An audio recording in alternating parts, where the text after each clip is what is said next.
was somebody I wanted to talk to for that reason for a long time. Let me just give you a taste, a soupçon, if you will, of the careers that Roger Corman's responsible for. Francis Ford Coppola, Martin Scorsese, Ron Howard, Peter Bogdanovich, Jonathan Demme, James Cameron, Curtis Hanson, John Sayles. On the actor front, this is the guy who gave their first jobs to Jack Nicholson, Peter Fonda, Dennis Hopper, Talia Shire, Robert De Niro, and yes, even the other guy we're going to talk to tonight, William Shatner. I know people are huge fans, of course, of the work of Steven Spielberg, George Lucas, Christopher Nolan, J.J. Abrams. Idiots, these people. They've done a lot with a lot of money, but this guy here has produced over 300 movies and directed 50 of them with pocket change. Give it up for Roger Corman.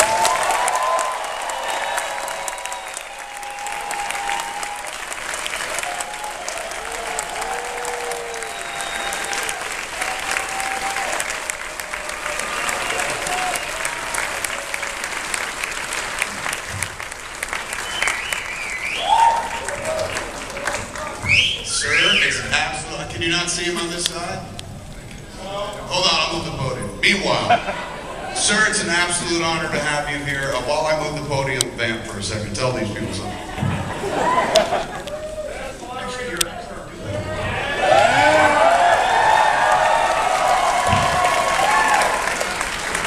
Thanks for filling in. Okay, man, all right, let's get to it. Now, this is one of the things that always blows my mind when people talk about you. You didn't even want to get into film. You originally wanted to be an engineer, is that correct? That was my start. And where did you go to school for it? I went to Stanford. I was an engineering major, and I was writing for the Stanford Daily, and I found out that the critics for the Daily got free passes to all the theaters in Palo Alto, so I became a film critic. Now this I didn't know. You actually started as a critic, and then one day you were like, I know more than the people making the movies, I'm going to give it a shot. How does one go from that to wanting to make a movie? Well, looking at films as a film critic, I was still looking at them partially as entertainment, but partially I was analyzing them. And the more I analyzed the work, the more interested I became. On the other hand, I didn't want to switch majors. I was a senior. I just wanted to get the degree and get out of there. So I was the failure of the Stanford engineering class that year. I got the worst job of anybody in the class. I was a messenger at 20th Century Fox for $32.50 a week. I think that's what you get a pretzel for on the floor now. Okay, so at that point, did you put engineering away from it? Did you ever even start an engineering job, or no? Actually, I couldn't even get a job as a messenger, and I was broke. So I signed with U.S. Electrical Motors and as an engineer, and I worked Monday, Tuesday, Wednesday, Thursday, and on Thursday I went into the personnel office and I said, this is all a terrible mistake. I have to leave. And they said, Roger, work on Friday, think about it over the weekend, and we can talk Monday. And I said, you know what, I really can't come back tomorrow. This is it. And then that ended my engineering career. At Fox, so you start working at Fox. Where do you start at Fox? At the top? No, of course not. I was riding a bike, delivering the mail and the messages to all over the studio. The part about the bike makes my gut hurt. That was part of your job? You actually had to ride a bike? Why didn't you quit that day? Well, the bike, I used to know how to ride a bike. I figured, give it a shot. You're such an up-with-people person. Okay, so how long you were there? How long you delivering messages before somebody's like, you kid, look like a producer? Well, I did some extra work. At that day, in those days, the studio worked 5 days a week, except in shooting, they shot 6 days a week. So I volunteered to work on the 6th day for nothing if I could work on the set. And they accepted it. Why not let this guy work for nothing? And I met people on the set, and I got a job as a story analyst, which really means a reader. I was reading scripts. So what was the first break that you had, the script that you read that changed everything, where people were like, he's got some brains?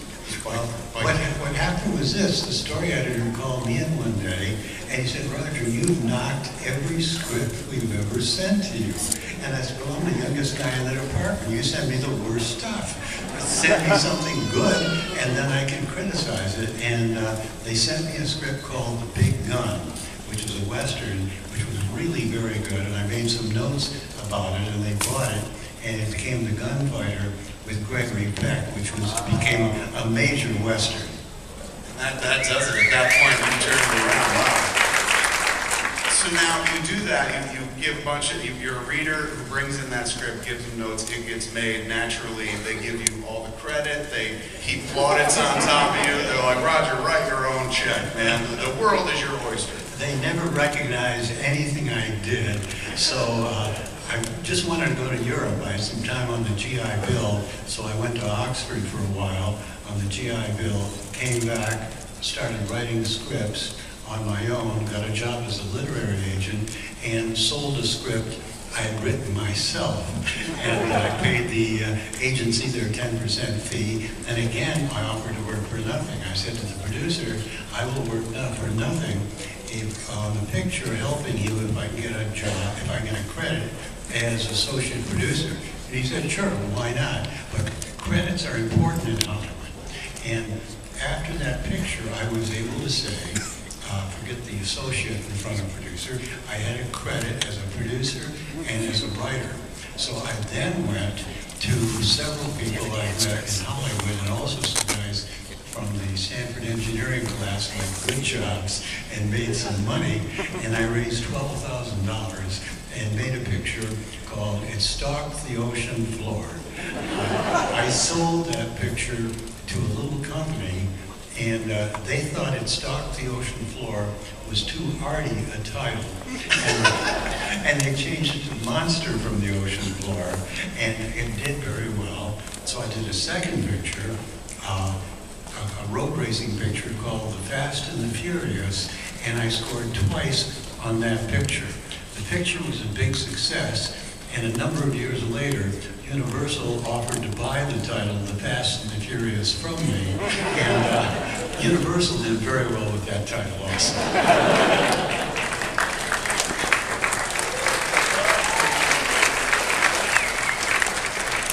So it sounds like you did a work on a studio picture, got none of the credit, so at that point you were like, forget it, there's another way in. Instead of going through the front door, you're one of the first cats ever in the entertainment industry, particularly in film, who was like, "You know what, there's a back door, there's a side window, there's a basement," or something like that. When do you hook up with, what is it, AIP, American International? Actually, I hooked up with them on The Fast and the Furious, and that was the second picture I produced. I had no training whatsoever as a director, and frankly, I looked at what the directors were doing, and I thought, I can do that. So on the next picture, which is a Western called Five Guns West, I directed the picture, and it did well, and then people started offering me jobs as director, producer, and things started. Now, at AIP, do you work for them? You never owned that company. You owned like New World, and Concord later, but AIP, you constantly worked for. Was there a boss? Was there somebody there who was like your mentor? Not really, because there was nobody there who was experienced in films. The head of production was Jim Nicholson, who had been a theater owner, and the head of business affairs was Sam Markoff, who was a lawyer. And I made, I don't know, maybe 30 pictures for AIP, but I was never actually under contract. It was picture by picture. Good Lord, so all that time, you're just going picture by picture, and you have the keys to the kingdom. It doesn't sound like you have a lot of competition there. Like, nobody knows what they're doing, so like, go ahead, just keep making these. Yeah, they figured the pictures made money. They figured, let's go with Roger again. Did you ever think of them, people call them cheapies or whatever, low budget. Did you ever think of them as cheap or low budget, or were they films to you? A film is a film. These were low budget films, and they were not all perfect. Matter of fact, probably none of them were perfect. But to me, it was working as a craftsman. It's the equivalent of, I think Ingmar Bergman once said, if he could have any job in the world, what would it be? He said he would have liked to have been a worker on a cathedral in the Middle Ages. And I understood what he meant. He wanted to do something that was creative, that was satisfying, that would endure, and that enabled him to work as a craftsman. And that's what I've always felt I was a craftsman. Oh my God, that's beautiful.